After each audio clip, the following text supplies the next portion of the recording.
Marie Kassongo. Est-ce qu'il peut m'amener le portrait? C'est jamais.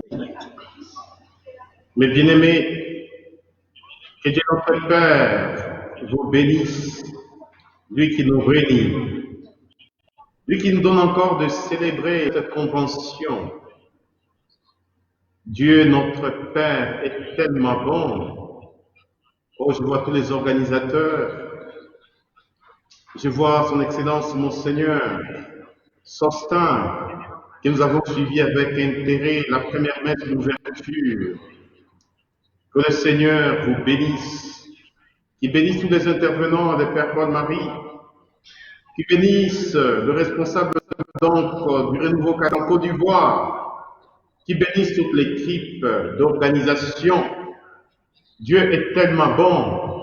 Avant de pouvoir entrer dans les vifs de l'enseignement, j'aimerais tout simplement que nous puissions tous ensemble d'abord chanter la bonté de notre Dieu en disant Mungu ni mwema, comme on dit ici à Lumbashi, Mungu ni mwema, Mungu ni mwema.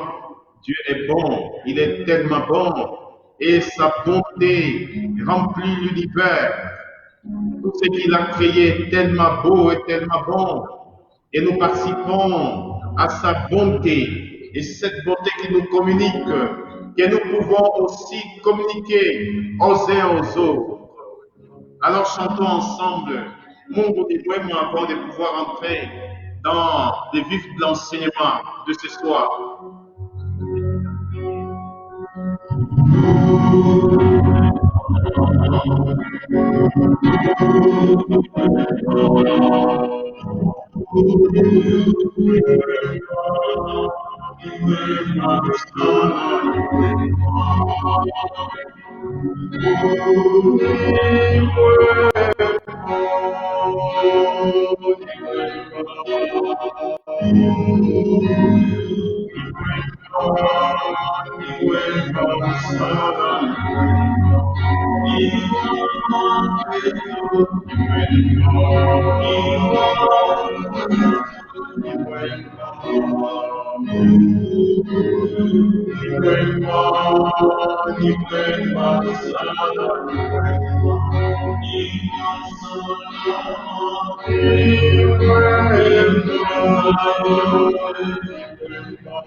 Dieu est tellement bon, il est merveilleux, il est digne de recevoir l'honneur, la louange, la majesté, la grandeur. C'est lui qui habite la louange de son peuple, lui qui habite le cœur de l'empire, le don de la foi, lui qui nous unit, lui qui a rassemblé ses enfants aux États-Unis, au Canada, en France, en Belgique, en Afrique, pour que nous puissions tous ensemble célébrer cette convention. Les cieux sont présents, les royaumes de Dieu est présent, les anges sont présents, les saints sont présents. Oh Dieu dans sa gloire, et il veut nous faire entrer dans cette gloire. Il veut que nous soyons les possesseurs de cette gloire. Mes bien-aimés, ouvrons nos cœurs pour que Dieu y habite. Soyez bénis. Il est dit en Isaïe 59, verset 1, non, la main du Seigneur n'est pas courte pour nous toucher. Son oreille n'est pas dure pour entendre nos supplications. Là où tu es, la main du Seigneur n'est pas courte pour te toucher. Son oreille n'est pas dure pour entendre ta supplication. Lorsque tu vas élever la voix, Dieu entend. Nous avons l'assurance en Dieu que si nous lui demandons quelque chose selon sa volonté, il nous écoute. Et s'il nous écoute en tout ce que nous lui demandons, nous savons que nous possédons déjà ce que nous lui avons demandé. Je bénis le Seigneur d'avoir inspiré les organisateurs de cette convention qui nous ont donné ce thème principal.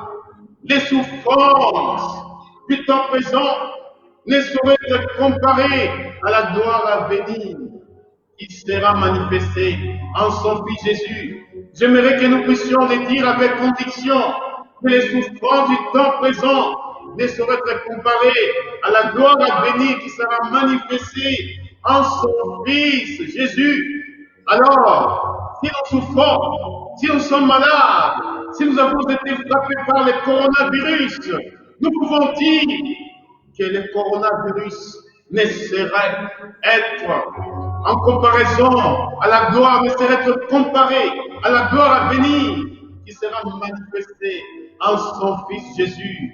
Mes chers frères et sœurs, demandez un seul instant. Aujourd'hui, nous croyons la communion des saints. Demandez un seul instant si les saints qui sont au ciel, ils sont en train de regretter ce qu'ils ont vécu sur la terre. Face à cette gloire qu'ils contemplent, est-ce qu'ils peuvent encore regretter? Mais bien-aimés, les souffrances du temps présent ne peuvent pas être comparées à la gloire à venir qui sera manifestée en son Fils Jésus. Regardons un seul instant le visionnaire Jean. Quand il voyait cette foule immense et nul ne pouvait être nombreux, il entendit une voix. D'où vient cette foule immense? D'où viennent ces gens-là? Ils viennent de la grande pauvre. Ils ont lavé leur sang, leurs robes dans le sang de l'agneau. Ils contemplent la gloire de Dieu. ils chantent les cantiques nouveaux. À l'agneau de Dieu soit la gloire, à l'agneau de Dieu soit la victoire, à l'agneau de Dieu soit l'honneur, à l'agneau de Dieu soit la sagesse. Les souffrances du temps présent ne peuvent pas être comparées à la gloire à venir qui sera manifestée en son Fils Jésus. Mes bien-aimés, les sous-thèmes de ce soir, l'Eucharistie, sacrement de guérison pour l'humanité en souffrance. L'Eucharistie, sacrement de guérison pour l'humanité en souffrance. Les jeudis saints, Jésus a posé des gestes prophétiques qui l'ont conduit au vendredi saint lorsqu'il était réuni avec ses apôtres à la table. Jésus a pris le pain, il a béni, il est donnant à ses disciples et leur a dit, prenez et mangez, ceci est mon corps, livré pour vous. Il bénit la coupe du vin, il dit, prenez, je buvez, ceci est la coupe du sang, l'alliance nouvelle qui sera répandue pour vous et pour la multitude. Vous ferez cela en mémoire de moi.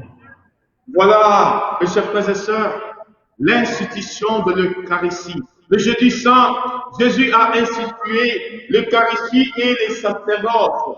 Ces paroles que Jésus a dites, prenez et mangez, ceci est mon corps livré pour vous. C'est ce qui va vivre les vendredis saints, lorsqu'il pourra dire sur la croix, tout est accompli. Père, entre tes mains, je remets mon esprit.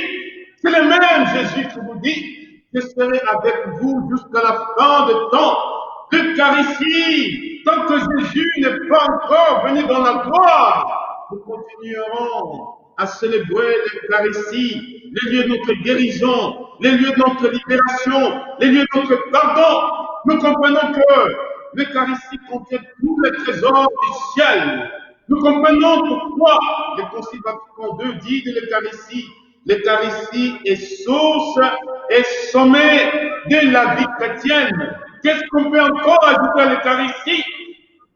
Avant, c'était l'Eucharistie. L'Eucharistie était, l'Eucharistie sera.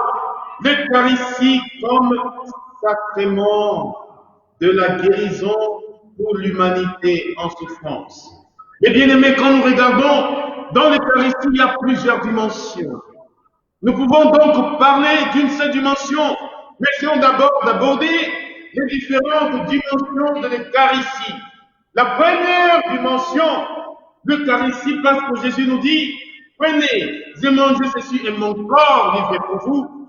Prenez et buvez, ceci est mon sang, le sang d'alliance nouvelle, qui sera répandu pour vous et pour la multitude. Vous ferez cela en mémoire de moi.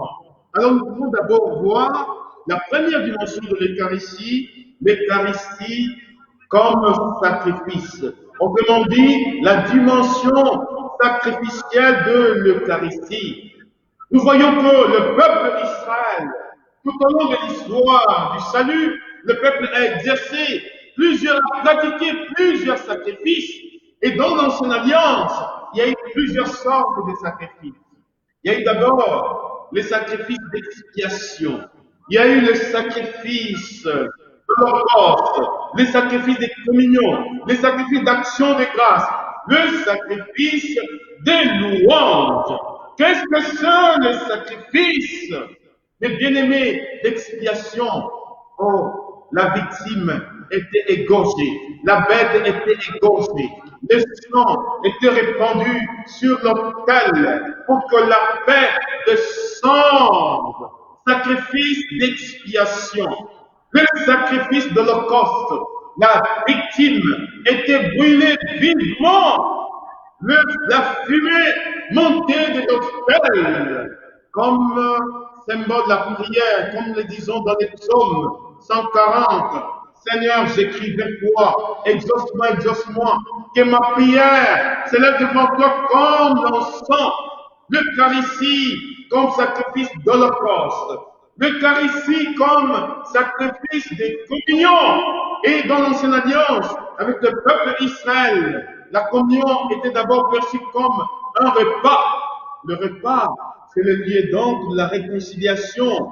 Quand deux personnes sont en conflit et arrivent à se réconcilier, ils prennent un repas ensemble, ils peuvent boire ensemble comme si la réconciliation, ça veut dire les liens qui ont été interrompus sont renoués à travers donc le sacrifice de communion.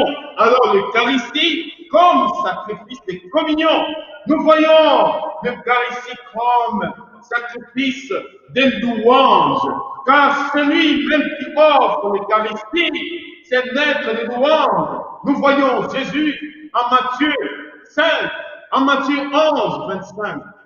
Je t'ai lu, Père du ciel, d'avoir caché cela aux sages, aux intelligents, et l'avoir révélé aux tout petits. Sois béni, Père, parce que tel a été ton bienveillant dessein. L'Eucharistie comme sacrifice de louange. Nous voyons comment Jésus loue. Nous voyons comment est-ce que Jésus prie. L'Eucharistie comme sacrifice d'action de grâce. Les sacrifices d'action de grâce, action de grâce en hébreu, c'est toda. Ça veut dire merci. Si Jésus est notre Eucharistie, c'est que Jésus d'abord a accompli tous les sacrifices de l'ancienne alliance. Jésus a accompli les sacrifices d'expiation parce que sur la croix, oh Jésus s'est offert, corps, âme, ma vie, il la prend, c'est moi qui la donne. J'ai le pouvoir de la donner et de la reprendre. L'Eucharistie, Jésus a accompli l'Eucharistie comme sacrifice d'expiation. L'Eucharistie comme sacrifice d'holocauste. Jésus a accompli cela à travers le don total de sa vie. L'holocauste de la victime était brûlé vivement. Il n'y a rien qui restait. Le don de la vie de Jésus n'a pas été partiel. Il s'est donné intégralement, corps, âme. Il est devenu maintenant un sacrifice de bonne odeur. Nous comprenons pourquoi l'apôtre Paul nous dit en Romains 12, verset 1, mes frères, je vous supplie, par la tendresse de Dieu, à offrir vos personnes en sacrifice vivant. C'est dans le culte spirituel qui plaît à Dieu. Il s'est offert et Dieu a grillé ces sacrifices de bonne odeur. Jésus a accompli les sacrifices de communion, le jeudi saint, comme je l'ai dit. Il se réunit avec ses disciples. Il a pris le pain, il a béni et il l'a donné à ses disciples. Il a pris la coupe de vin, il a béni et il a donné à ses disciples. Cette communion, entrer en union avec Dieu, être en union avec Dieu. La coupe que nous bénissons, nous dit l'apôtre Paul, n'est-elle pas communion au sang du Christ? Le pain que nous rompons n'est-il pas communion au corps du Christ? L'Eucharistie comme sacrifice. Jésus est entré en communion avec le monde par le don de son corps, par le don de son humanité, par le don de sa divinité. Dieu a tellement aimé le monde qu'il nous a donné son Fils, afin que quiconque croit en lui ne périsse point, mais qu'il ait la vie éternelle. Jean 3, verset 16. Jésus, comme les modèles d'action de grâce. Regardons un seul instant Jésus, même quand il est dépassé par les événements, l'action de grâce déborde de son corps, de son cœur. Regardez lorsque son ami Lazare était mort. Quand Jésus est arrivé à la tombe de Lazare, il a commencé d'abord par une prière de bénédiction. Seigneur, je te bénis, fais ce que tu m'exauces et tu m'exauceras toujours. Combien nous devrions demeurer dans cette louange, dans cette bénédiction. L'Eucharistie comme sacrifice de louange. Dieu habite la louange de son peuple. Bien-aimé, c'est saint Thomas d'Aquin, il nous dit que l'Eucharistie est un sacrifice. L'Eucharistie est un sacrifice en vertu des paroles même de l'institution que nous donne Saint Luc. Prenez et mangez, ceci est mon corps livré pour vous. Prenez et buvez, ceci est mon sang, le sang d'alliance nouvelle, qui sera répandu pour vous et pour la multitude. Vous ferez cela en mémoire de moi. Les protestants disent que l'Eucharistie ne peut jamais être un sacrifice, car il n'y a eu qu'un seul sacrifice, le sacrifice de la croix, les sacrifices historiques, les sacrifices vrais. Et si l'Eucharistie est un sacrifice, ça veut dire qu'il y a deux sacrifices, d'une part celui de la croix et d'autre part celui de l'Eucharistie. Non, il n'y a pas deux sacrifices. Il n'y a qu'un seul sacrifice, comme dit le Concile de Trente. L'Eucharistie ne répète pas. L'Eucharistie représente, réactualise le sacrifice de la croix. Alors, les événements salutaires qui se sont passés à travers la personne de Jésus se réactualisent à travers les paroles de l'institution. Dans l'Eucharistie, nous réactualisons le sacrifice de la croix, nous représentons le sacrifice de la croix, comme dit le Concile de Trente. Voilà pourquoi est-ce que l'Eucharistie est un sacrifice. Alors quand nous regardons l'Eucharistie, c'est aussi alors un repas. Je vais vous parler d'une grande mystique, Marthe Robin, que beaucoup de fondateurs des communautés nouvelles ont connu, qui habitait les Galores en France pendant 50 ans et n'était que de l'Eucharistie. L'Eucharistie pour elle, c'est un repas. Et pourtant, quand nous regardons, ce petit bout de pain ne rassasie pas. Et pourtant, c'est un principe de vie. La vie éternelle contient dans l'Eucharistie, la guérison dans l'Eucharistie, la libération dans l'Eucharistie, la délivrance dans l'Eucharistie, la restauration dans l'Eucharistie. L'Eucharistie, source et sommet la vie chrétienne. Monseigneur Maurice Conan-Poissy, ex-évêque de Dalois, m'a donné ce témoignage. Un jour, il était encore prêtre, il était de passage en France, il est passé voir Marthe Robin. Non, il est allé à Château-des-Galores, il a concélébré. Et voilà que les prêtres célébrants lui donnent l'ossie à apporter à Marthe Robin. Donc il a pris l'ossie dans les corporales. Il arrive devant la porte de Marthe Robin, il voulait frapper. Il entend déjà une voix qui lui dit Maurice Conan-Poissy, entre. Il a commencé à trembler. Alors qu'il n'avait, c'était peut-être sa première fois d'être arrivé en France. Il n'avait jamais vu cette mystique Marthe Robin. Alors il entre en tremblant parce que quelqu'un d'inconnu cite son nom.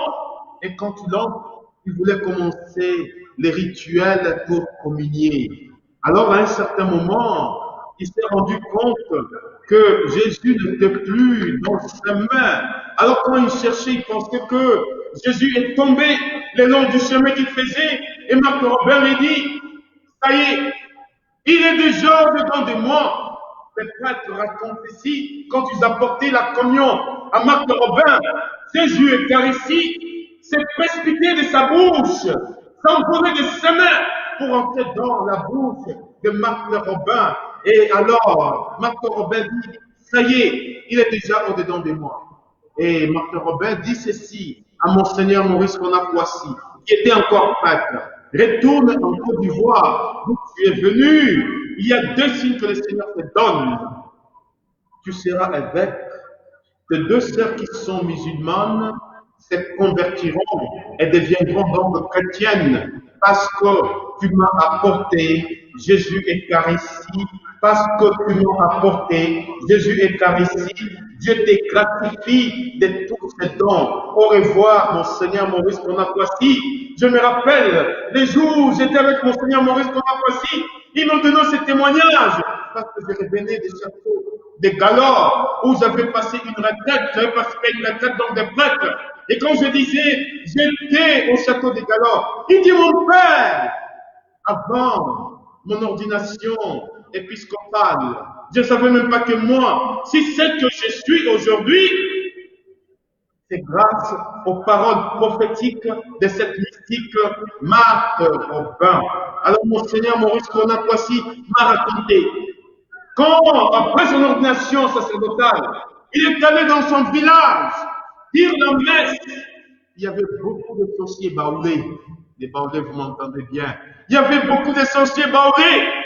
Alors, mon Seigneur Maurice Conan-Poissy a pris le Saint-Sacrement. Il a fait la procession avec le Saint-Sacrement tout le long du village. Les sorciers, les soirs sont venus lui dire, mais qu'est-ce que c'est ça? On voyait une lumière qui sortait, mais cette lumière nous persécutait. Mon Seigneur a dit, convertissez-vous. Et les soirs, beaucoup de sorciers ont amené des mains de fétiches.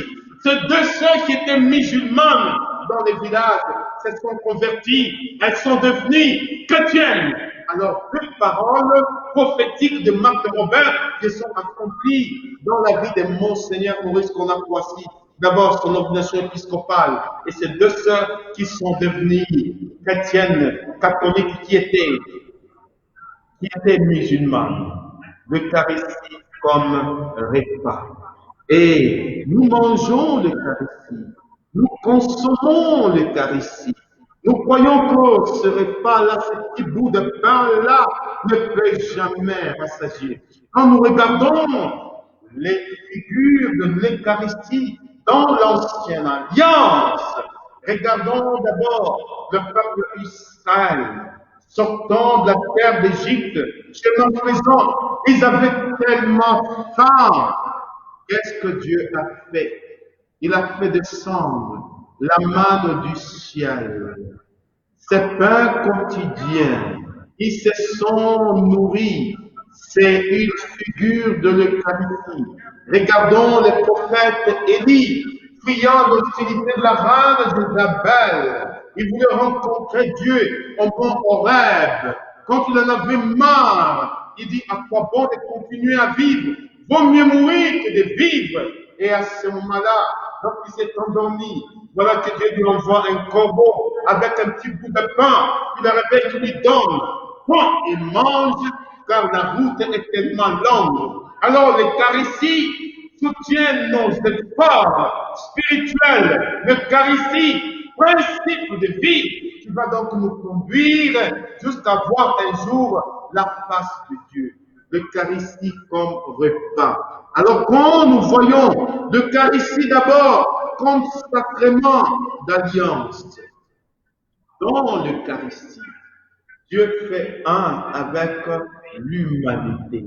C'est un sacrement d'alliance. Nous disons donc du mariage que le mariage est un sacrement d'alliance. Et dans l'Eucharistie, la divinité s'unit à l'humanité. L'humanité s'unit à la divinité. Les deux réalités ne peuvent devenir qu'une seule réalité à travers l'Eucharistie. Oh, quel grand mystère! Mes chers frères et sœurs, je ne sais pas comment est-ce que je peux comprendre l'Eucharistie, ces petits bouts de pain. C'est effectivement là notre Dieu. Les catholiques, qu'est-ce que vous n'avez pas perdu la tête? Et quand vous dites voici le corps de Jésus, vous dites Amen. Et on dit, comme dit cet homme d'Abraham, il n'y a pas de différence entre le Jésus historique et le Jésus eucharistique. C'est la même réalité. Est-ce que nous n'avons pas perdu la tête? Mes chers frères et sœurs, quand les Juifs nous regardent, quand les musulmans nous regardent, ils nous prennent pour des fous. Je me rappelle toujours ce témoignage d'une ex-carmélite de Nazareth. J'étais en Israël, à Emmaüs. C'était un samedi. J'assurais donc la permanence. À Emmaüs, c'est un site qui est tellement visité À Angers, j'avais reçu deux femmes. Une qui était juive, mais c'est plus tard que j'ai su qu'elle était juive, qui sont venues visiter notre site à Emmaüs. Emmaüs, c'est des lieux où, quand Jésus est ressuscité, il a rencontré deux disciples qu'on appelle les disciples d'Emmaüs. C'est là où se trouve la communauté. Chemin faisant, Jésus leur expliquait les Saintes Écritures. Pendant que Jésus leur parlait, en commençant d'abord de la loi, en commençant de Moïse, les prophètes et les écrits, leur cœur était brûlant d'amour. Et quand ils sont arrivés à Emmaüs, Jésus a fait semblant de s'en aller un peu beaucoup plus loin. Alors ils se sont dit, non, reste avec nous, car il fait tard. Alors ils lui ont donné à manger le pain. Jésus a pris le pain, il l'a béni, il l'a rompu, il leur a donné. Et quand il l'a rompu, leurs yeux s'ouvrirent. À ce moment-là, Jésus a disparu. Et quand il est parti, ils se sont rendus compte que, oh, cet homme-là était quelqu'un d'autre. Notre cœur n'était-il pas tout brûlant, tandis qu'il nous parlait en doute. À cet endroit-là, je vais vous raconter ce témoignage que j'ai reçu de deux femmes. Alors, ces deux femmes m'ont posé, qu'est-ce qui s'est passé ici? Je n'étais pas encore prêtre, j'étais séminariste, aux études en Israël. Alors, j'ai commencé à leur expliquer. En ce lieu, voilà ce qui s'est passé. Jésus avait rencontré des disciples d'Emmaüs. Prenez les reçus d'Emmaüs, Luc 24. Vous allez tout lire parce qu'on n'a pas beaucoup de temps aujourd'hui. Alors, il y a une femme qui m'a posé la question. Crois-tu que ce petit bout de pain-là, c'est ça votre Dieu, c'est ça Jésus? Et ça, frères et sœurs, que notre foi ne se limite pas à ce que nous avons appris à la catéchèse. Que notre foi ne se limite pas à ce que nous avons reçu comme information. Il faut que nous soyons convaincus dans notre foi. Cette question-là avait semé des doutes au-dedans de moi. C'est vrai, je ne m'étais jamais jusque-là posé des questions. Alors, il m'a posé une autre question. Crois-tu cela de toi-même ou parce qu'on te l'a enseigné? Je suis resté, je ne répondais pas. Après, la dame m'a regardé, j'ai vu qu'elle a commencé donc à pleurer. Elle m'a pris à côté. Elle m'a dit, je vais te raconter mon histoire. Cela fait une semaine que j'ai quitté les Carmels. J'étais carmélite à Nazareth. Jusque-là, je suis juive convertie au catholicisme. Jusque-là, à Nazareth, les messes se disaient en arabe et en français. Nous sommes une communauté française. Alors, je suis la seule juive dans cette communauté. Voilà qu'un prêtre, un jour, est venu nous dire la messe en hébreu. Alors, quand il nous disait cette messe en hébreu, pendant la communion, tout le monde avançait, il leur disait en hébreu, Ine Abassa Mashiach. Ine Abassa Mashiach. Voici les corps. Alors, Bassar en hébreu, c'est encore beaucoup plus fort. Ça signifie la chair. Mais la chair sanglante. Alors, quand il m'a dit cela en hébreu, ce prêtre-là m'a rendu Jésus. Je n'ai pas pu consommer Jésus. J'ai reculé de deux pas. Je suis allé m'asseoir. Et je suis entré dans la crise de la foi. Et je me disais, si le cœur du christianisme, c'est ça, si d'après ce que nous avons appris, l'Eucharistie est source et sommet de la vie chrétienne, si c'est effectivement cela, alors que moi, je ne crois pas, je ne sais pas qu'est-ce que je vais faire ici au Carmel. Je demandais un temps de méditation. Je suis sorti, cela fait une semaine. La question continue jusqu'aujourd'hui à me torturer dans le cœur. Est-ce que ce petit bout de pain-là, c'est ça votre Dieu? Chers téléspectateurs, je vous pose la question. Eucharistie, sacrement de guérison pour l'humanité en souffrance. Est-ce que ces petits bouts de pain-là, c'est ça votre Jésus? Mes chers frères et sœurs. Alors, je croyais que cette femme-là racontait des histoires. Je suis allé passer une retraite à Nazareth et j'ai rencontré les sœurs carmélites. Je leur ai dit cela et m'ont dit, c'est notre sœur. Elle s'appelle Marthe. Elle était ici avec nous. Nous ne savons pas ce qui s'est passé. Et jusqu'aujourd'hui, les sœurs carmélites continuent à prier pour elle. J'avais fait une promesse au Seigneur. Seigneur, si tu me donnes de prêtre un jour, parce que j'étais encore étudiant, je prierai chacune de mes eucharisties. Quand je vais nettoyer les ciboires, quand je vais lever Jésus, je prierai pour cette religieuse. Je comprends pourquoi en Jean 6, les discours sur le pain, quand Jésus a dit, c'est lui qui mange pas ma chair, la sarre en hébreu, la chair sanglante, c'est lui qui mange pas ma chair. Il n'aura pas la vie éternelle. Beaucoup de Juifs sont partis. Beaucoup. Ces discours étaient durs. Comment cet homme-là peut-il nous donner sa chair humaine? Non, c'est de la sorcellerie. Il n'y a que les sorciers qui mangent la chair humaine. Comment est-ce que nous pouvons alors manger une chair humaine? Alors beaucoup de Juifs sont partis. Quand Jésus se retourne vers ses apôtres, et vous, ne voulez-vous pas partir comme eux? Et apprends la parole. Seigneur, à qui irons-nous? Toi seul as les paroles de la vie éternelle. Seigneur, à qui irons-nous? Toi seul as les paroles de la vie éternelle. Mais bien-aimé, comme dit Gundel, un grand philosophe suisse et théologien, il a mis de plomb de point, parce que le prêtre dit, il est grand le mystère de la foi. Il est grand le mystère de la foi. L'Eucharistie est un mystère de la foi. Avec ta petite intelligence, tu ne peux pas comprendre. Avec ton raisonnement humain, tu ne peux pas comprendre. Nous croyons. Jésus nous a dit, ceci est mon corps. Voilà, moi je crois. Jésus n'a pas dit, après avoir béni le pain, ceci est le pain consacré. Ceci est mon corps, dit pour vous. Le témoin de Jéhovah dit, ceci représente. Ce pain représente. Non, ceci est mon corps. Mais bien aimé, c'est le Saint curé d'Ars qui dit, c'est seulement au ciel. Et nous pourrons alors comprendre l'Eucharistie. Tant que nous sommes sur cette terre-là, nous ne pouvons pas comprendre ce que c'est l'Eucharistie. C'est quand nous serons au ciel. Le prêtre, il a tous les trésors entre eux, c'est le Seigneur. Il dit deux mots, Jésus descend sur l'autel. Il dit deux mots, Jésus descend sur l'autel. Et il se donne sous forme des apparences qui deviennent son corps et son sang. Oh, quel admirable chant! Dieu qui se donne à nous. Quel mystère insondable!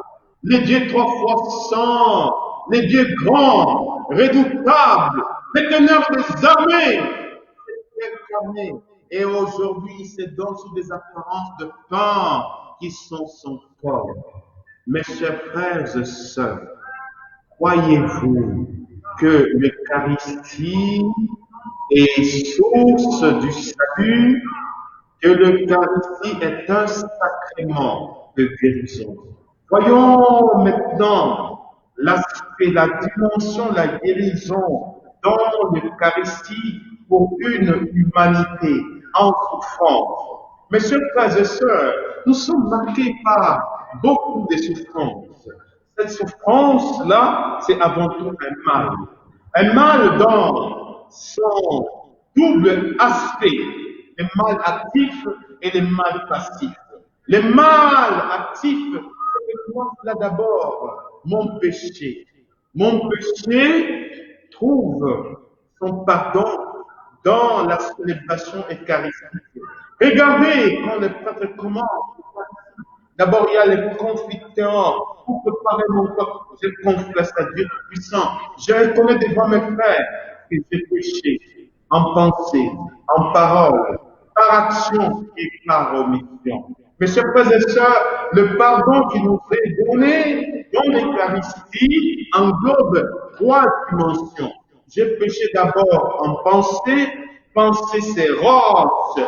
Oh, il y a tellement de pensées qui s'opposent à la pensée de Dieu. Il y a des pensées qui déroient l'âme. C'est que dans l'Eucharistie, il y a même la purification de mes facultés intellectuelles. Quand Dieu m'offre le pardon, il pardonne mon intelligence, qui au lieu de s'ouvrir au mystère, assombrit dans les ténèbres, il pardonne ma mémoire, qui au lieu de se souvenir des bienfaits du Seigneur dans ma vie, se souvient toujours des aspects négatifs. Ces jours-là, mon père m'avait insulté, ma tante m'avait fait ceci, ces jours-là, j'étais blessé. Alors dans l'Eucharistie, comme nous disons, j'ai péché en pensée.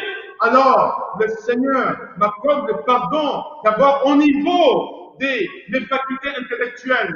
Mon intelligence pêche, ma mémoire pêche, ma volonté pêche, mes pensées pêchent, ces passions qui déroident mon âme sont en train de pécher. Alors, dans l'Eucharistie, je trouve d'abord la guérison au niveau de mes facultés intellectuelles. J'ai péché en pensée, en parole. Oh là là! Combien de paroles, de malédictions, combien de paroles je fais sortir chaque jour qui n'en ont pas la présence de Dieu, qui débouche de sorte que des paroles de bénédiction. Si je vous pose la question aujourd'hui, depuis que le soleil s'est levé, combien de paroles de bénédiction que tu as posées, que tu as dites, combien de paroles de bonheur que tu as dites, combien d'évocations de bonheur que tu as faites pour l'humanité. Si je te pose la question, combien de fois tu as critiqué aujourd'hui? Combien de fois tu as insulté aujourd'hui? Combien de fois tu as calomnié aujourd'hui? Combien de fois tu as médit aujourd'hui? Alors, dans l'Eucharistie, vous voyez là, il y a d'abord la guérison même de nos paroles. Je péché en pensée, en parole, par action. Ce sont les actions que nous faisons avec les mains, par action. Oh, tout ce que nos mains ont touché. Peut-être que j'ai volé aujourd'hui, peut-être que je connais quelqu'un, j'ai frappé. Et pourtant, c'est vrai ici, comme dit Malachie, que Dieu sorte de ses mains, c'est là où se cache la puissance. Et dans l'Eucharistie, le Seigneur accorde la guérison même à mes mains pour qu'elle soit instrument du salut, instrument efficace. Ça veut dire que la pose les mains aux malades. Ceux-ci sont tous guéris. Les mains doivent être sanctifiées. J'ai péché en pensée, en parole, par action et par omission. Par omission. Par omission. Oh, le péché ne consiste pas tout simplement à faire du mal, mais le péché consiste à connaître le bien et à ne pas faire ce bien-là. Alors ça aussi, c'est des péchés. Dieu me donne la connaissance et la capacité de faire le bien, et quand je ne le fais pas, c'est pas simplement un mouvement. Savoir aussi la connaissance de faire le bien, mais de ne pas le faire. Et voyez comment est-ce que l'Eucharistie est principe de guérison. D'abord, une guérison spirituelle. Voyez, nous recevons le pardon dans l'Eucharistie. Dans la tradition juive, il y a un jour qu'on appelle les 7 jours, les jours saints, les jours de grand pardon, les jours de grande expiation. C'est Yom Kippour.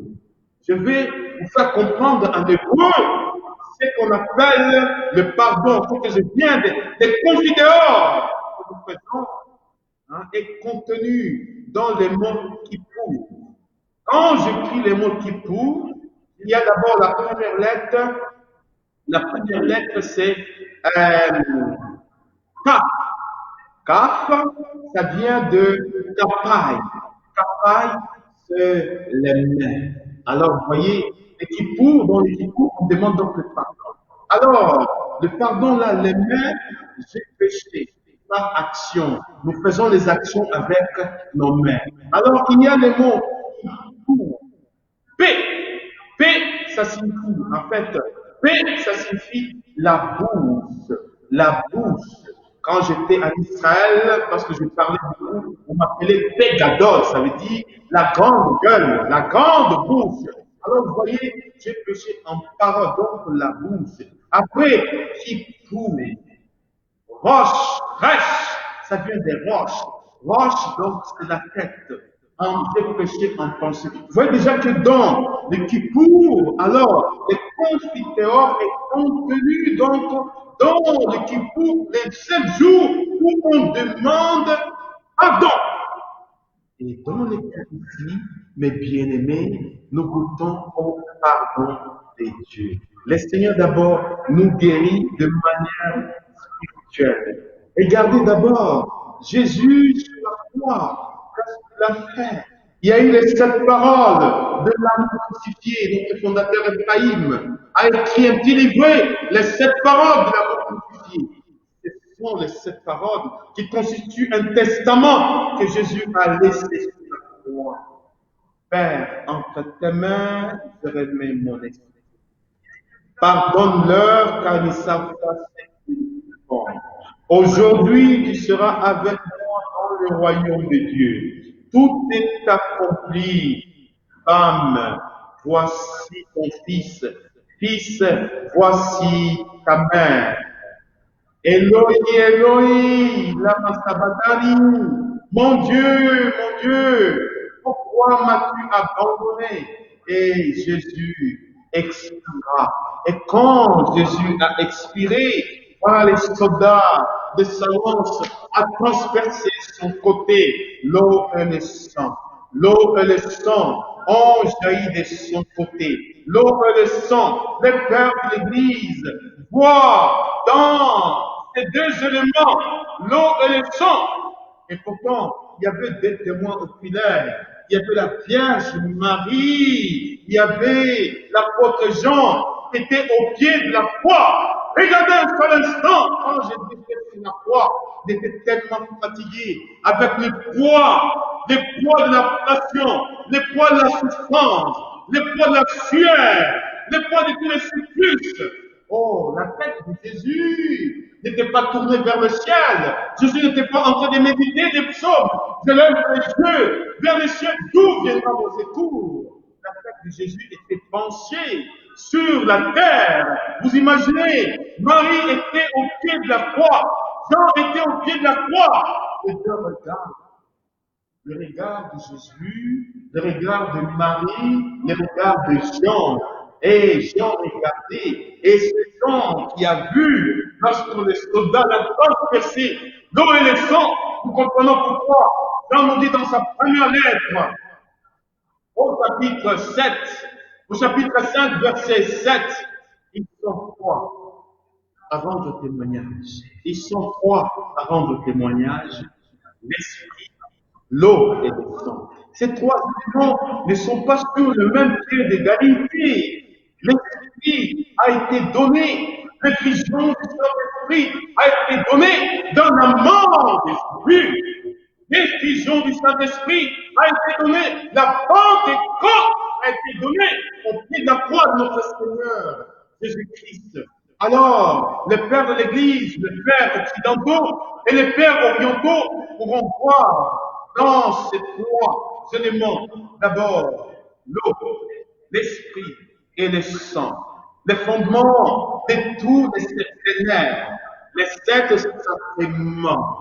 Alors, dans le côté ouvert de Jésus sont nés les 7 sacrements. D'abord, l'eau, qui représente l'eau. L'eau représente le Saint-Esprit, nous dit Jean 7, verset 37. Celui qui croit en moi, de son sang, couleront les fleuves d'eau vive. Et l'évangile de la Judée, il parlait de l'Esprit qu'il devait recevoir, et qu'il croirait en lui. L'eau nous purifie de nos souillures. Oh, l'eau nous purifie de nos souillures. L'eau nous purifie de nos souillures. L'eau nous guérit. Cette femme, un jour, qui était venue à Isia, oh, son témoignage était tellement percutant. Elle me disait ceci. Elle avait donc le sida. Et parce qu'elle avait été transmise de manière non confortante, elle voulait se venger. Un jour, elle est venue à une retraite à Isia. Alors, touchée par la parole de Dieu, elle s'est dit non, elle n'était pas encore baptisée. Alors, elle dit, Seigneur, je veux suivre la catéchèse et je veux recevoir du baptême. Alors, elle avait pris beaucoup d'eau, des bidons d'eau d'Isia, comme c'est très bien dit, de l'eau d'Isia, elle l'a amené, elle ne faisait que boire de cette eau. Elle a commencé à suivre la catéchèse. La veille de son baptême, elle est allée faire adoration. Elle était devant le Saint-Sacrement. Elle disait à Jésus Eucharistie, Seigneur Jésus, je viens d'apprendre dans la catéchèse que les baptêmes enlèvent les péchés originels et toutes ses conséquences. Est-ce que c'est une vérité ou bien c'est seulement une croyance, Seigneur Jésus? Si par le baptême, les péchés originels est enlevé et toutes ses conséquences, si moi je porte, je suis fidèle, c'est une conséquence du péché. Donc si demain je suis baptisé, le baptême là enlève mon péché et peut aussi me guérir de ma maladie. C'est le jour du baptême. Écoutez très bien ce que me disait cette dame. Il avait témoigné publiquement. L'eau nous touche. L'eau ne peut pas pénétrer notre peau. L'eau peut nous pénétrer quand nous vivons par la vie. L'eau nous touche. Mais le feu, ça peut nous toucher et nous pénétrer de l'intérieur. Mais l'eau nous touche. Mais elle disait que mon père, quand le père versait de l'eau sur moi, je sentais comme si cette eau me pénétrait de l'intérieur. L'eau me pénétrait de l'intérieur. Je sentais que quelque chose se passait à l'intérieur de moi. L'eau m'a touché, mais je sentais aussi quelque chose me pénétrait de l'intérieur. Mes chers frères et sœurs, quand nous bénissons de l'eau, nous voyons l'eau, tout simplement, nous vivons de l'eau, mais pourtant, si à l'intérieur de toi, tu as été envoûté, tu as été maléficié, si tu as mangé des choses envoûtées, si tu as bu des choses envoûtées, cette eau bénite qui descend commence à faire des effets. Tu peux vomir, tu peux avoir une diarrhée, ce qui fait que l'eau est un élément visible. Mais quand l'eau reçoit la bénédiction, la grâce, qui féconde l'eau, qui fait que cette eau devienne bénite. Et c'est cette grâce-là qui est descendue à l'intérieur et qui a fait à ce que la dame a été guérie et se sentait bien dans son corps. Elle est allée faire les examens. Le médecin a pris son dossier. Attends, l'année passée, tu étais venu ici. Quelle année il y a mais attends, ton dossier, la maladie, mais là, je ne vois aucune trace. Le médecin a transmis les dossiers à notre médecin. Va faire les analyses. C'était pareil. 3 années, elle a fait plusieurs fois. Elle a dit, je suis guéri. Je suis guéri. Je suis guéri. Elle a pris son cas. Vite haïtien, elle est venue. Mon père, cette retraite-là que j'avais passée, la décision que j'avais prise. Voilà, je suis guéri. Voilà le résultat. Mes chers frères et sœurs, Eucharistie, l'eau qui a jailli de son côté, cette eau que le prêtre bénit, oh, qui nous touche et nous pénètre de l'intérieur, alors nous pouvons recevoir la guérison. Vous voyez, quand Jésus a ouvert donc de son côté, l'eau et le sang jaillit. L'eau, c'est le baptême.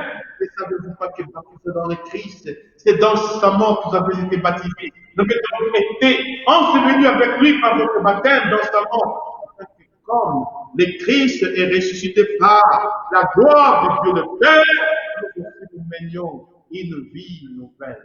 Alors le sang, que représente le sang? Le sang représente maintenant le sacrement de l'Eucharistie. L'eau qui a coulé, le baptême, le sang sur l'Eucharistie, le Saint-Esprit, ils sont trois paroles de témoignage. Le Saint-Esprit, c'est exactement donc la confirmation. Mais bien-aimés, dans l'Eucharistie, nous avons alors des gages du salut. Regardez, Jésus sur la croix. Il accomplit Isaïe 53, versets 4 à 7. Ayou Roland. Ayou Roland nous dit le texte. En fait, ce texte-là, d'Isaïe 53, verset 4, le français, traduit par nos Bibles traduites, c'était nos souffrances. Mais en hébreu, ce n'est pas la souffrance, c'était nos maladies. Ayou Roland. C'était nos maladies qui portaient nos douleurs dont il a été accablé. Et nous autres, nous l'exprimions, frappés, chaque Dieu des dieux, les châtiments qui nous rend la paix, et sur lui, C'est dans cette plaie que nous trouvons notre guérison. Mes chers frères et sœurs, l'humanité en souffrance ne peut trouver la guérison que sa guérison dans les plaies de Jésus. Son côté ouvert. Chacune de nos maladies, toutes les maladies de l'humanité ont une place dans les côtés ouverts de Jésus. La stérilité, ton infécondité, tes maux d'estomac, tes maux de tête, les coronavirus ont une place dans les côtés ouverts de Jésus. C'est dans le côté ouvert que nous trouvons notre guérison. Et une fois que le côté ouvert a été fait, comme nous dit Saint Augustin, lorsque les soldats de sa lance a baissé son côté, il y a eu l'eau et le sang. Les portes du royaume de Dieu nous ont été ouvertes en ce jour-là, parce que ce qui nous fermait les portes, c'était notre péché. Et pourtant, dans son côté ouvert, l'eau et le sang ont jailli. Nos péchés trouvent leur pardon, nos maladies trouvent leur guérison, et les portes du royaume de Dieu nous sont ouvertes. Vous voyez, l'Eucharistie, sacrement de guérison pour l'humanité en souffrance. Notre humanité est très malade. Notre humanité est très malade. Aucun médecin ne pourra guérir la maladie de l'humanité. Cette maladie a sa place dans le cœur ouvert de Jésus. Cette maladie de l'humanité a sa place dans les côtés ouverts de Jésus. Parce que le pardon ne peut pas nous venir des normes. Mes chers frères et sœurs, la libération ne peut pas nous venir de l'homme. La délivrance ne peut pas nous venir de l'homme. Seul Jésus, en son Fils Jésus, parce qu'il est celui qui accomplit toutes les volontés de Dieu le Père. Et dans sa personne, nous avons la guérison. Regardez comment est-ce que Jésus guérissait, mes chers frères et sœurs. Il y avait plusieurs modalités de la guérison. Parce qu'en lui, il y a la plénitude de la divinité. Jésus guérit par les toucher, il impose la main, alors il te guérit. Jésus guérit par la fente de son habit qui m'a touché. Dès que la personne a touché la fente de mon habit, une force est sortie de moi. Oh, la femme était là, tremblante. Elle se disait, quand Jésus a dit, il m'a touché. Mes chers frères et sœurs, nous touchons Jésus par la foi. À travers lorsque nous touchons Jésus, qui va toucher la fin de Jésus aujourd'hui? Jésus n'est pas visible. Être en écoutant ce message, en ouvrant ton cœur, à travers les dons de la foi, tu es en train de toucher la fange, la vie de Jésus, pour que la guérison, la force qui sort de son cœur, t'atteigne là où tu es. Si tu es assis, si tu es debout, si tu es couché, si tu es en train de travailler, ça veut dire que Dieu est omnipotent. Dieu est omnipotent. Dieu demande par sa parole, qui que tu sois, même si tu as fait longtemps dans le péché, aujourd'hui, écoute la parole de ton maître qu'il a adressée au bon Laban. Aujourd'hui, tu seras avec moi dans le royaume de Dieu. Le salut n'est pas pour toi, ce n'est pas demain, ce n'est pas dans les jours à venir. Le salut, c'est dans l'instant présent. Du moment où tu dis, Seigneur, viens à mon secours, je suis un pauvre, je constitue cette humanité en souffrance, viens à mon secours, je suis malade. Alors le Seigneur va se comporter vis-à-vis de toi comme Raphaël, celui qui guérit comme Dieu. Voici principe de notre salut. Oh mes bien-aimés, comment croire aujourd'hui à l'Eucharistie? Vous voyez, du moment que Jésus nous ouvre son côté. Notre humanité, comme je le disais, est tellement malade. Y a-t-il des prophètes? Notre temps, nous avons beaucoup d'hommes de Dieu, des gens qui prêchent, des gens qui crient. Mais quelle est la vision prophétique que Dieu nous donne en ce temps précis, ce temps de crise, sur le plan mondial? Vous savez, quand l'humanité traverse des temps durs, des moments de preuve, comme ce que nous avons vécu, la pandémie, c'est dans ces grandes épreuves que Dieu suscite des prophètes. C'est dans ce temps de preuve qu'il peut y avoir un renouveau dans l'Église. C'est dans ce temps de preuve qu'il peut y avoir des hommes et des femmes qui s'élèvent pour que le monde nouveau apparaisse. Parce que l'ancien monde, il faut que l'ancien monde s'en aille et que le monde nouveau, mes chers frères et sœurs, arrive. Et Jésus a inauguré ce monde nouveau par la passion et la mort de son Fils. Jésus-Christ d'Eucharistie. L'Eucharistie, sacrement de guérison pour l'humanité en souffrance. Quelle est ta souffrance? Que veux-tu que Jésus fasse pour toi en ce soir? Là où tu es, quel est ton état? Où as-tu? Tout homme est un malade s'ignore. Tout important est un malade s'ignore. Quel est ton maladie? Alors, Jésus Eucharistie veut maintenant t'édifier. Jésus Eucharistie veut maintenant te guérir. Jésus Eucharistie veut maintenant te libérer aujourd'hui. Jésus Eucharistie veut te restaurer, veut te rénover, veut te renouveler totalement. Quel est ton problème? Dis-moi, dis à Jésus, quel est ton problème? Oh, quel est ton problème? Quel est ton problème? Jésus se présente comme la solution. Peut-être c'est pas ce que tu attends aujourd'hui qui pourra faire pour toi. Et pour cela, il faut que tu accueilles sa volonté. Nous avons l'assurance en Dieu. Et si nous lui demandons quelque chose selon sa volonté, il nous écoute. Et s'il nous écoute, en tout cas, nous lui demandons, nous savons que nous possédons déjà ce que nous lui avons demandé. Regardez un peu les foules qui viennent vers Jésus parce qu'une force est en train de sortir de lui, parce qu'une onction est en train de sortir de lui. Jésus n'est pas visible aujourd'hui, mais est visible dans sa présence réelle. Maintenant, prépare ton cœur à les contempler. Les dieux trois fois saints qui va maintenant être exposé.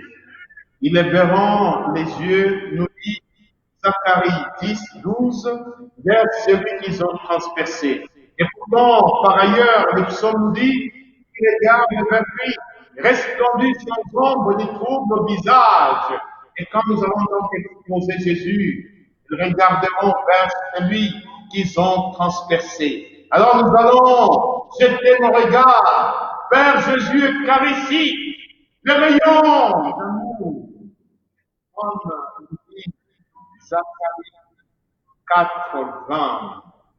Il est le soleil de justice qui apporte dans ce rayon la guérison à nos âmes. Vous sortirez, vous bondirez comme le cercle. Oh, Jésus, à travers la présence eucharistique, va procéder sur notre humanité en souffrance, ce rayon d'amour. Puis le soleil de justice qui apporte dans ce rayon la guérison à nos âmes. Nous allons, mes chers frères et sœurs, entrer dans cette adoration du Saint-Sacrement, adoration de l'Eucharistie. Le mot adoration vient du mot latin ad oris. Ad, ça veut dire vers. Oris, c'est la bouche. Alors, l'adoration, comme je l'ai dit souvent, la bouche est entourée de deux lèvres. Il y a la lèvre supérieure et la lèvre inférieure. La lèvre supérieure, c'est la divinité. La lèvre inférieure, c'est l'humanité. Quand les deux lèvres se rencontrent, quand je ferme ma bouche, ça veut dire les deux lèvres se rencontrent. Ça veut dire l'alliance. Comme disent les cantiques des cantiques, qui me baise et baiser de sa bouche. Qui me baise et baiser de sa bouche. Et faire adoration, c'est donner un baiser à Jésus. Regardez les prêtres qui sont à l'autel. Je suis. Ça, c'est l'autel. C'est le lieu du sacrifice. L'autel représente le Christ. L'autel représente la victime. L'autel représente l'autel en latin. Altus, ça veut dire Dieu est élevé.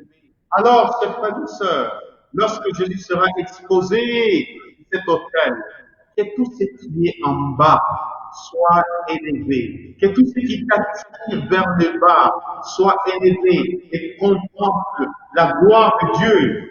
Donne un baiser d'amour à travers cette adoration et tu vas chanter avec nous dans cette adoration. Nampenda, nampenda, nampenda. Et quand ça veut dire je l'aime, je l'aime, je l'aime.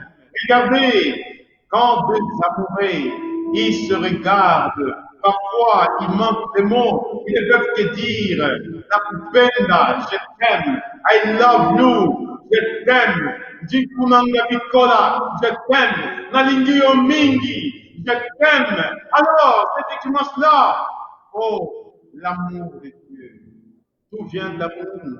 Tout prend forme dans l'amour. Tout tend vers l'amour. C'est un amour créateur. C'est un amour rédempteur. C'est un amour révélé. D'Eucharistie, sacrement d'alliance, sacrement d'amour, sacrement de guérison. Alors nous avons le contempler. Ils verront les yeux vers celui qu'ils ont contemplé. Et pourtant qu'ils regardent vers lui, resplendit sans ombre ni trouble au visage. Seigneur Jésus, nous voulons t'accueillir dans toute ta splendeur. Toi qui mérites toutes nos actions de grâce. Oh Jésus Eucharistie, merci de répandre les rayons de ton amour. Chantez avec moi, Nampenda et Buona Jésus.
Seigneur Jésus, nous voulons te bénir et te rendre grâce pour cette présence au milieu de nous, Seigneur.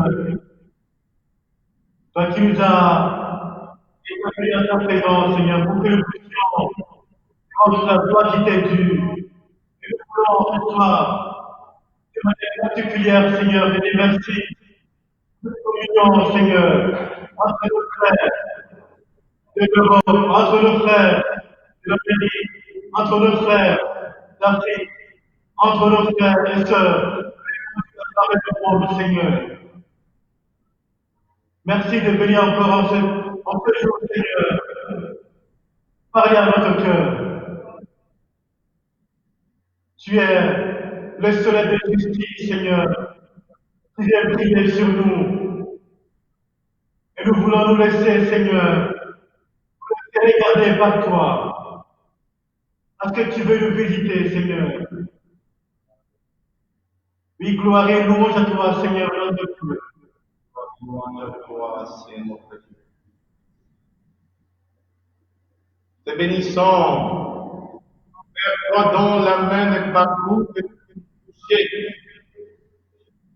Te bénissons pour cette femme qui vit aux États-Unis, qui s'appelle Guylaine.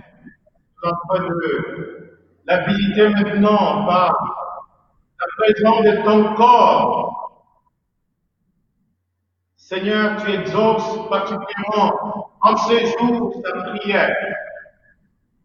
Guylaine, reconnais-toi et reste-toi. La plénitude, la gloire de Dieu dans ta vie. Reconnais-toi et reste-toi. La plénitude, la présence de Dieu. Tu étais tellement humilié. Oh Jésus, dans sa compassion. Le Dieu compatissant dans la colère et grand d'amour. Il essuie de larmes. Il te relève de ton humiliation. Des paroles dures que tu as entendues, des paroles d'humiliation. Jésus te dit, je fais toutes choses nouvelles dans ta vie aujourd'hui, dans cette adoration. Seigneur, mon Dieu, mon roi, merci de toucher cette femme qui s'appelle Guylaine.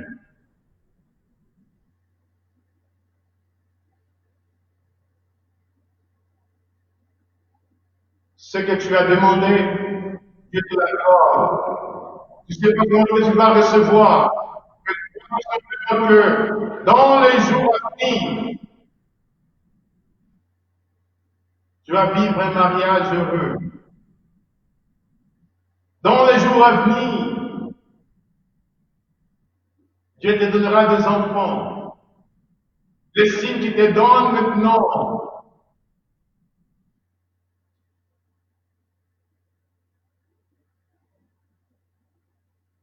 tu sais où est-ce que tu as déposé ta demande d'emploi? Dieu te répondra. Jésus te rejoint et te dit, il est le Dieu qui fait toutes choses.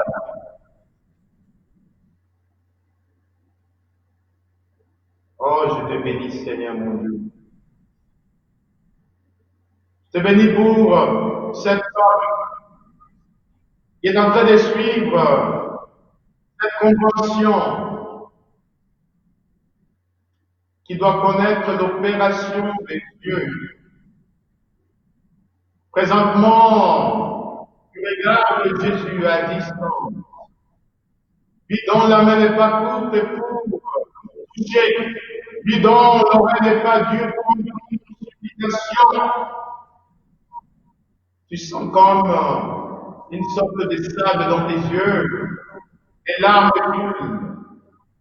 Jésus est par ici qui répond. Les rayons d'amour te guérit là où tu es. Cette opération n'aura pas lieu. Le Seigneur t'en préserve et t'accorde la guérison de tes yeux. Oh, je te bénis, mon Dieu, mon roi.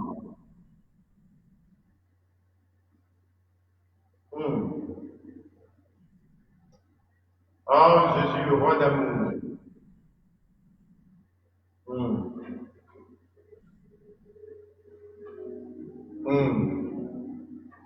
Il y a des choses que tu as vécues qui sont très difficiles, que tu ne comprends pas. Des accidents dans ta famille, et tu as beaucoup de pensées en ces derniers temps, et que tu essaies de faire quelques économies. Un problème grave surgit. Ce qui t'arrive, que tu ne comprends pas. Dans les jours à venir, le Seigneur va te montrer comme un film. Tu verras donc des choses ensemble. Ça sera le début de ta libération. Dans cette vision des Seigneurs, te montrera ce que tu dois faire pour éviter tous ces accidents mortels. Oh Jésus, roi d'amour.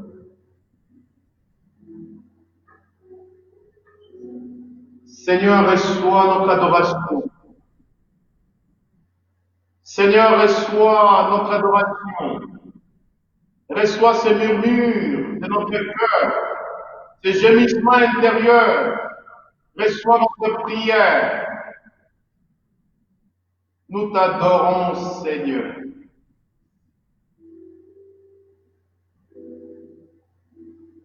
Nous t'adorons à la place de ceux qui ne peuvent pas t'adorer. Nous t'adorons à la place des agonisants parce que nous sommes ton corps. Nous t'adorons à la place de malades, de prisonniers. Nous t'adorons à la place de tous ceux qui sont condamnés. Jésus, toute cette humanité en souffrance constitue ton corps. Nous les vivons, à qui tu as donné la force, la grâce de nous tenir devant ta face. Nous t'adorons à la place de tous ceux qui ne peuvent pas mouvoir leurs membres, ou de tous ceux qui ne peuvent pas ouvrir leurs yeux, de tous ceux qui ne peuvent pas ouvrir leur bouche. Nous t'adorons à la place, Seigneur, de cette humanité en souffrance.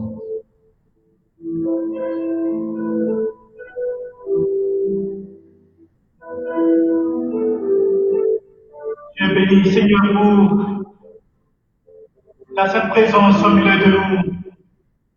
Toi qui jadis parcourais les villes et les villages en faisant du bien, Seigneur. Tu n'as pas changé, Seigneur. À ta parole, tu as donné la vie, Seigneur. À ta parole, Seigneur, Tu fais voir, Seigneur, aux aveugles. Par ta parole, Seigneur, tu fais marcher les boiteux, Seigneur. Te supplions, Seigneur, en ce jour, de dire une seule parole sur notre vie, Seigneur. Nous te présentons d'une manière particulière tous ceux qui sont dans le chômage, Seigneur. Te supplions de dire une seule parole sur leur vie et ils trouveront le travail, Seigneur. Oh Seigneur, regarde tous ceux qui sont malades dans leur corps et de leur âme, Seigneur, et qui crient vers toi, Seigneur Jésus. Te supplions de dire une seule parole, Seigneur, et ils trouveront la santé, Seigneur. Oh Jésus, te présentons toutes les familles divisées, Seigneur notre Dieu. Oh Jésus, tu as la parole de l'Éternel. Te supplions, oh Jésus, de dire une seule parole, Seigneur, et nous serons sauvés.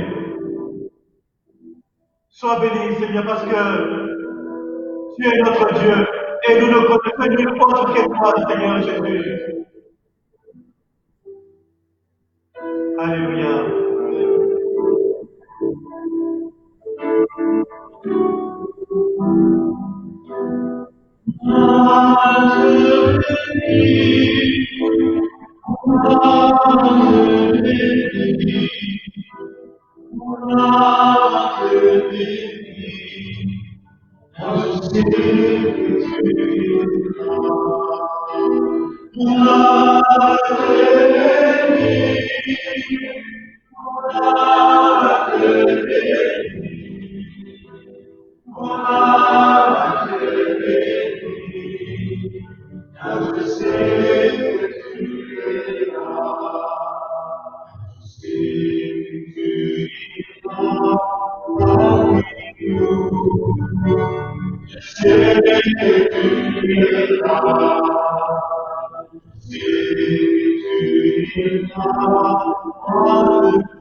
Mon nom te bénisse, Seigneur.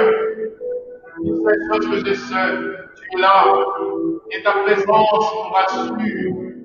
Oh Jésus, quand tu es là, les tempêtes s'apaisent. Quand tu es là, tout répand vie. Quand tu es là, les ténèbres sont dissipées. Quand tu es là, la lumière c'est avec le Dieu qui dissipe les ténèbres. Oh, quand tu es là, Seigneur, nous sommes établis dans l'assurance. Merci pour ta présence réelle. Nous t'adorons, Seigneur notre Dieu. Nous t'élèvons au-dessus de tous les dieux.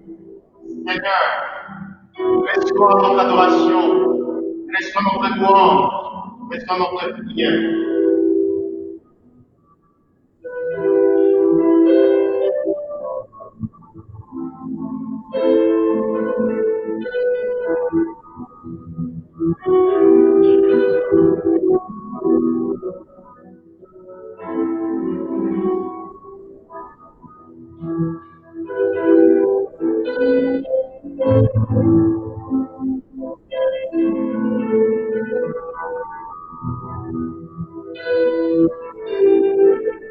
Oh mon Dieu, mon roi, je te bénis.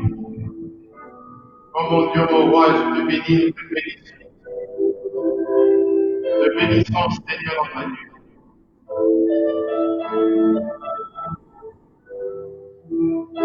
Je prie tout en celui qui me fortifie. Je prie tout en celui qui me fortifie. Je prie tout en celui qui me rend fort.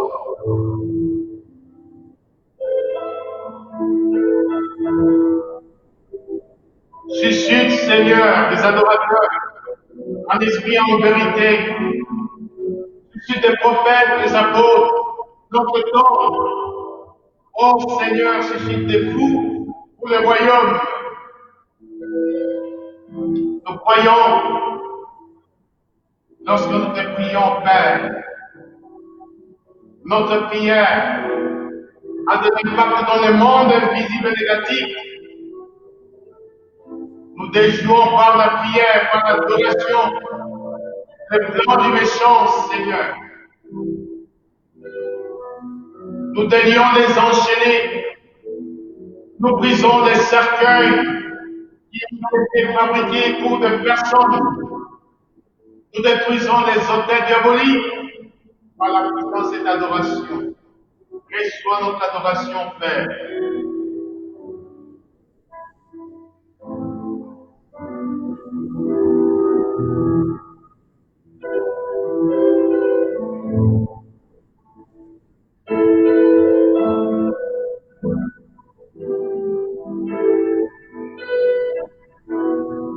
Oui, qui sont dans ton cœur la paix et ceci même de la présence de Dieu qui te visite. Et tu peux te reconnaître parce que tu es au bord du divorce et le Seigneur viendrait encore la paix dans ton cœur. En même temps, il te donne son amour, son pardon. Et le Seigneur te dit, c'est le pardon qui va sauver ta famille.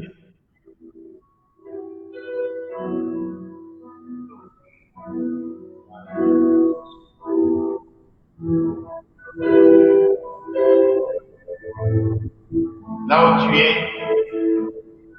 silencieusement, ou bien au pouvoir, tu peux simplement murmurer cette phrase: Jésus, je t'aime.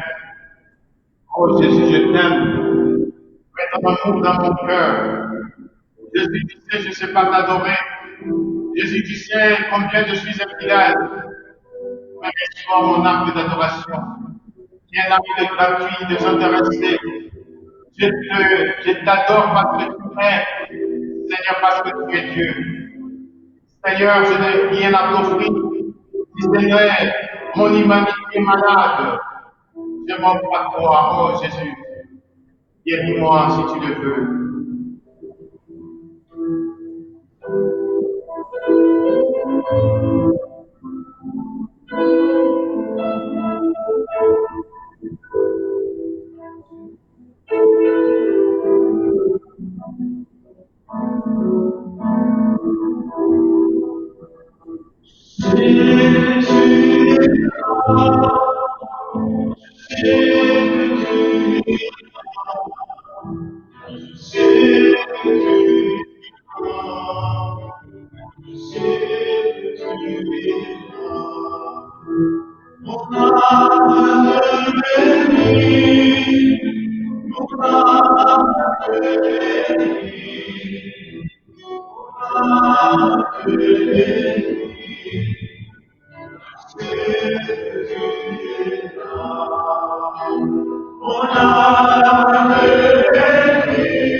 grâce.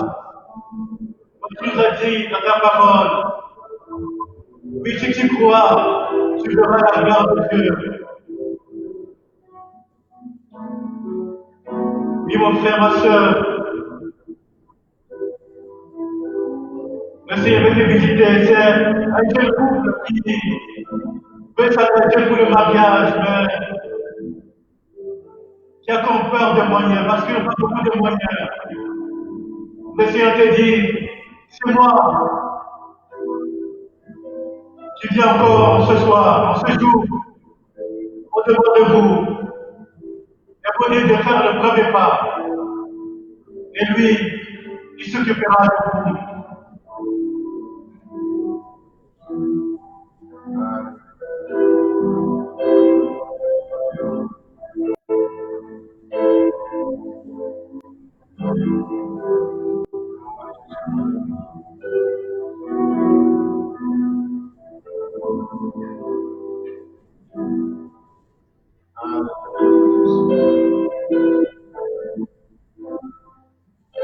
Nous prions, c'est Dieu ici, pour tous ceux qui souffrent, démons des têtes, répand le rayon de guérison sur toutes ces personnes. Nous prions, Seigneur, pour tous ceux qui souffrent de maux de ventre, et prends ce rayon de guérison. Nous prions pour tous ceux qui souffrent de différentes paralysies, corporelles, physiques. On répand le rayon de guérison sur toutes ces personnes. Nous te prions, Seigneur, pour tous ceux qui souffrent des coronavirus. Mon Père, te demandons de répandre les rayons d'amour, répandre le péché sang, ton péché sang. C'est dans tes plaies, Jésus, que nous trouvons notre guérison. Jésus est car ici, toi qui nous exposons nos maladies devant cet autel.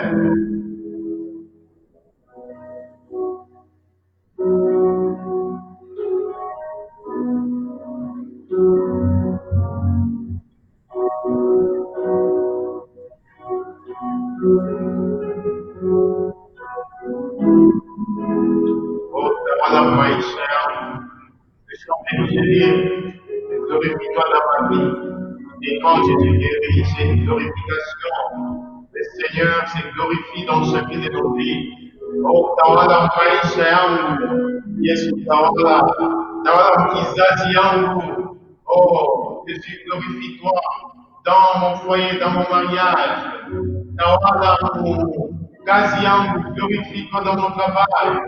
Oh, le nom de Jésus qui se glorifie dans tous les domaines de notre vie.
Oh, Jésus, rends la paix.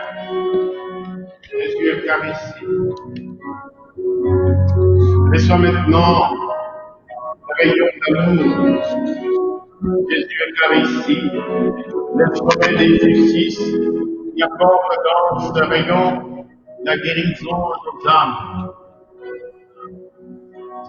Ils verront les yeux vers celui qu'ils ont transgressé, qui regarde vers lui, resplendit, sans ombre ni trouble de visage. Regarde vers Jésus, resplendit de sa véritable lumière. Regarde Jésus. Il est là, ton Dieu, tes mendiants d'amour, qui se tient à la porte de ton cœur et qui frappe, qui t'ouvre, il vient partager le repas avec toi. Regarde celui qui s'est sacrifié pour toi. Il a été le sacrifice d'expiation pour toi, le sacrifice d'holocauste, le sacrifice de communion, le sacrifice de louange, le sacrifice d'action de grâce par sa vie. Regarde comment il a donné sa vie pour toi sur la croix, en te disant, tout est accompli. Père, entre tes mains, je remets mon esprit. Père, pardonne-leur car ils ne savent pas ce qu'ils font. Aujourd'hui, tu seras avec moi dans le paradis. Quand voici ton fils vit, voici ta mère. Regarde ce testament d'amour qu'il t'a laissé par le don de son corps et de son sang au pied de la croix. Il a tout accompli pour toi. Si tu as peur, si tu es malade, si tu es oppressé, regarde la croix fait trembler l'enfer du démon, l'empire du démon, le royaume du démon, le royaume de Satan a été complètement détruit au pied de la croix de notre Seigneur Jésus-Christ quand il a dit tout est accompli. Ah, que Jésus maintenant te bénisse et te restaure. Il est celui qui ne veut qu'une seule chose, de bénir de toutes sortes de bénédictions en son Fils Jésus, au ciel et sur la terre. Oh Jésus Eucharistie.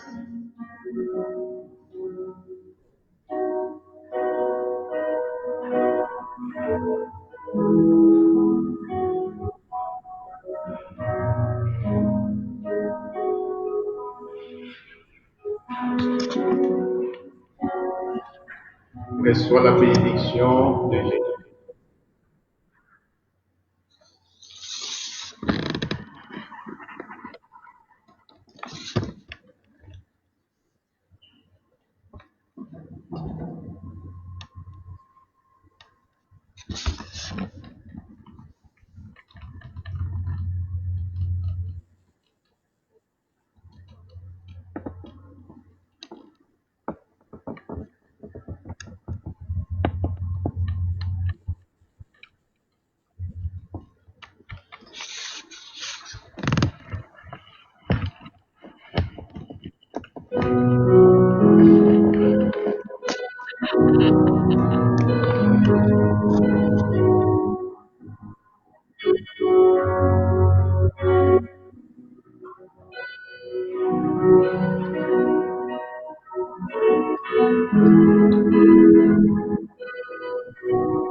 Rendez-vous demain avec les frères Paul Marie Blanc. Que Dieu vous bénisse et qu'il bénisse tous ceux qui nous ont aidés à ce que cette convention réussisse. Et la très sainte Vierge Marie vous couvre de son manteau virginal, des manteaux de protection qui détournent de vos vies, les faites enflammées de l'ennemi, et que Dieu notre Père reste dedans de vous, qu'il habite votre cœur par le don de la foi. Amen.